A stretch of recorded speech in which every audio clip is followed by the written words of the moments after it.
Hi అండి. నమస్తే. నేను మీ Devi. Welcome back to our channel DT world life. So friends, ఈరోజు మన ఛానల్లో ఓల్ ఫిష్ ఫ్రై అండి. ఇది చేసుకోవడం చాలా ఈజీ. పైనుంచి క్రిస్పీగా, లోపల నుంచి సాఫ్ట్గా, చాలా టేస్టీగా ఉంటుంది. ఉల్లిపాయతో సర్వ్ చేసుకుని తింటే ఇంకా బాగుంటుంది. ఇది చేసుకోవడం చాలా ఈజీ. బిగినర్స్ కూడా చాలా ఈజీ ప్రాసెస్లో ఎలా చేయాలో ఈరోజు మన వీడియోలో అయితే చూపించబోతున్నానండి. సో దీనికోసం నేను వచ్చేసి ఒక 5 ఫిషెస్ వరకు తీసుకున్నానండి. ఇక్కడ వీటిని వెల్ మీన్ అని అంటారండి. అంటే రెడ్ స్నాపర్ ఉంటుంది కదండి, అది మీరు గూగుల్లో సర్చ్ చేస్తే మీకు తెలుస్తుంది. వెల్ మీన్ అంటారు.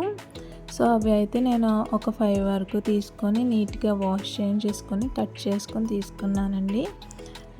ఫైనల్గా వీటిని కొద్దిగా నిమ్మరసం, పసుపు, ఉప్పు వేసుకొని వాష్ చేసుకుంటే నీచు స్మెల్ అనేది రాదండి. సో ఈ విధంగా చక్కగా వాష్ చేసుకొని తీసుకున్నాను.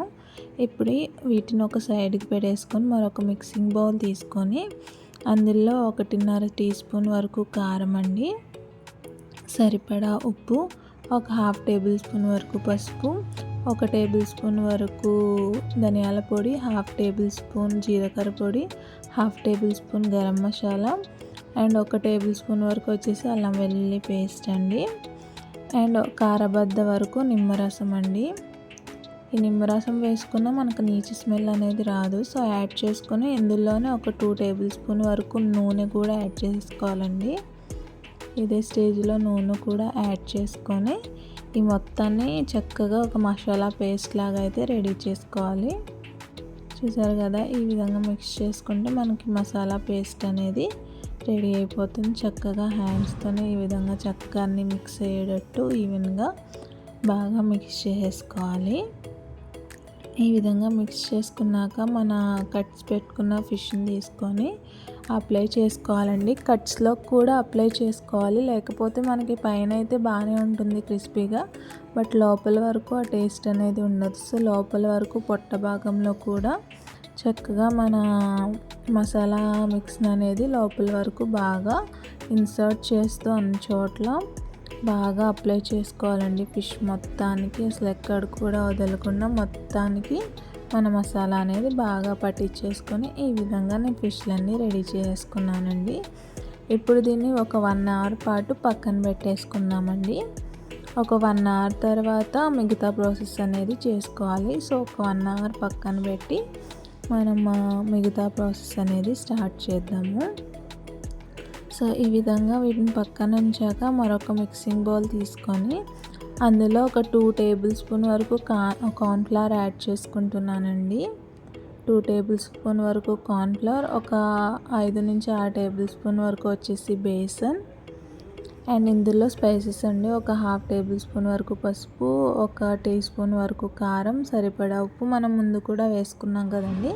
సో సాల్ట్ అనేది చూసుకుని యాడ్ చేసుకోవాలి. అదేవిధంగా కొద్దిగా గరం మసాలా, జీలకర్ర పొడి, ధనియాల పొడి ఇవన్నీ వేసుకొని డ్రై ఇంగ్రీడియంట్స్ని ఒక్కసారి బాగా మిక్స్ చేసుకోవాలి విస్కర్తో. ఈ విధంగా మిక్స్ చేసుకున్నాక వాటర్ యాడ్ చేసుకోవాలండి. మనకి దోశ బ్యాటర్ ఏ విధంగా అయితే ఉంటుందో ఆ విధంగా సరిపడా వాటర్ పోసుకుంటూ ఈ బ్యాటర్ని రెడీ చేసుకోవాలండి.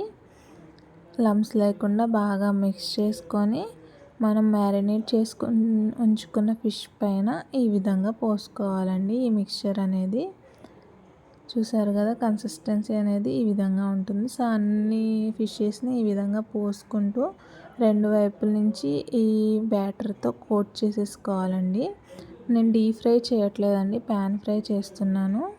సో ఈ విధంగా కోట్ చేసుకొని చక్కగా అన్ని వైపుల నుంచి మన ఫిషెస్ అన్నిటిని చక్కగా కోట్ చేసుకుంటూ ఈ విధంగా ప్యాన్లో కొద్దిగా ఆయిల్ పోసుకొని హీట్ చేసుకున్నానండి. ఈ విధంగా హీట్ అయ్యాక మనం కోట్ చేసి ఉంచుకున్న ఫిషెస్ని ఈ ప్యాన్లో వేసుకొని ఫ్రై చేసుకోవాలండి. మీకు కావాలంటే మీరు డీప్ ఫ్రై కూడా చేసుకోవచ్చండి, బట్ నేనైతే ప్యాన్ ఫ్రై చేస్తున్నాను. సో ఈ విధంగా వేసుకొని మనకి ఫిష్ అనేది చాలా ఫాస్ట్గా కుక్ అయిపోతుందండి, పెద్ద టైం ఏం తీసుకోదు. సో చాలా ఈజీ చేసుకోవడం. ఈ విధంగా ఎప్పుడైనా మీరు ఫిష్ ఫ్రై చేయాలంటే ఈ విధంగా ఒకసారి ట్రై చేయండి. ఒకవేళ మీకు ఇలా ఫుల్ ఫిష్ ఇష్టం లేదు అంటే వీటిని పీసెస్గా కట్ చేసుకొని కూడా ఈ విధంగా ప్రాసెస్ అనేది ఇలానే ఫాలో అవుతూ మీరు ఫ్రై చేసుకోవచ్చండి. ఈ విధంగా ఫ్రై అయ్యాక మనకు 5-6 నిమిషాల్లో ఫిష్ అనేది ఒక సైడ్ ప్రాపర్గా కుక్ అయిపోతుందండి. తర్వాత రెండో సైడ్ కూడా చాలా నిదానంగా తిప్పుకోవాలండి. బికాస్ కుక్ అయినాక విరిగిపోయే ఛాన్స్ ఉంటుంది. నిదానంగా రెండో వైపు కూడా తిప్పుకొని కుక్ చేసుకుంటే మన ఫిష్కి మంచిగా పైన ఒక లేయర్ అనేది క్రియేట్ అవుతుందండి. అది చాలా క్రిస్పీగా చాలా టేస్టీగా ఉంటుంది. సో లోపల వరకు కుక్ అయిందా లేదా అనే అనుమానం అయితే అవసరం లేదండి. మనకు ఒక 5-6 మినిట్స్ కుక్ చేసుకుంటే ప్రాపర్గా లోపల వరకు కుక్ అయిపోతుంది. అయినా మీకు కుక్ అవ్వలేదు అనిపిస్తే మరొక 2 నిమిషాలు అయితే ఫ్రై చేసుకుని తీసుకోవచ్చు. చూసారు కదా, చూడడానికి ఎంత టేస్టీగా అనిపిస్తుంది. చాలా బాగుంటుందండి. ఇలా ఒకసారి ట్రై చేయండి. అంతేనండి, తీసుకొని మంచిగా ప్లేట్లోకి సర్వ్ చేసుకుంటే మన యమ్మీ యమ్మీ ఫిష్ ఫ్రై అయితే రెడీ అయిపోయింది. మీరు ఎప్పుడైనా చేసినప్పుడు ఇలా ఒకసారి ట్రై చేయండి. మీకు ఎలా వచ్చిందో నాకు కమెంట్ చేయండి. అండ్ మన ఛానల్ని లైక్, షేర్, సబ్స్క్రైబ్ చేసుకోవడం మాత్రం అస్సలు మర్చిపోకండి. మరొక మంచి వీడియోతో మళ్ళీ కలుద్దాం. Till then love you all. Bye friends.